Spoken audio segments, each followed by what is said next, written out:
അപ്പൊ നമ്മുടെ language പേപ്പേഴ്സിന് 90 above score ചെയ്യാൻ വേണ്ടി ഞാൻ കുറച്ച് ടിപ്സ് പറഞ്ഞുതരാം. മൂന്നാമത്തെ ടിപ്പ് എന്ന് പറയുന്നത് മാനേജ് യുവർ ടൈം എന്നതാണ്. നിങ്ങൾ ഈസി ആയിട്ടുള്ള ക്വസ്റ്റ്യൻസ് ടെസ്റ്റ് അറ്റൻഡ് ചെയ്യാം. അങ്ങനെ അറ്റൻഡ് ചെയ്യുന്ന സമയത്ത് നമുക്കൊരു കോൺഫിഡൻസ് ആൻഡ് അറിയാത്ത ക്വസ്റ്റ്യൻ ആണെങ്കിൽ അതിന് മുകളിൽ ഒരുപാട് സമയം ചെലവാക്കിയിട്ട് മാക്സിമം 9 സെക്കൻഡ്സ് ആ ഒരു അറിയാത്ത ക്വസ്റ്റ്യന് പോലും ചെലവാക്കാൻ പോലും അല്ലാതെ ആലോചിച്ചിരിക്കുക.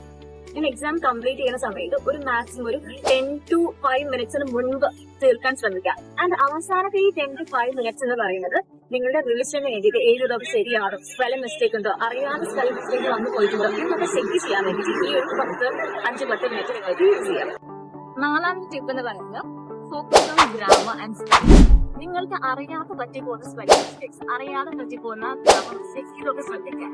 മാക്സിമം സ്പെല്ലിംഗ് മിസ്റ്റേക്കും ഗ്രാമർ മിസ്റ്റേക്കും ഇല്ലാതെ നോക്കണം, കാരണം ലാംഗ്വേജ് പേപ്പർ ആണല്ലോ. അഞ്ചാമത്തെ tip maintain A good presentation എന്നതാണ്. നിങ്ങൾ പ്രസന്റ് ചെയ്യുന്ന answer maximum good hand writing neatly present ചെയ്യാൻ വേണ്ടി ശ്രദ്ധിക്കാം. സോ ഇത്തരം കാര്യങ്ങൾ ശ്രദ്ധിച്ചിട്ടുണ്ടെങ്കിൽ നിങ്ങൾക്ക് 90 അബവ് ലാംഗ്വേജ് പേപ്പറിൽ സ്കോർ ചെയ്യും.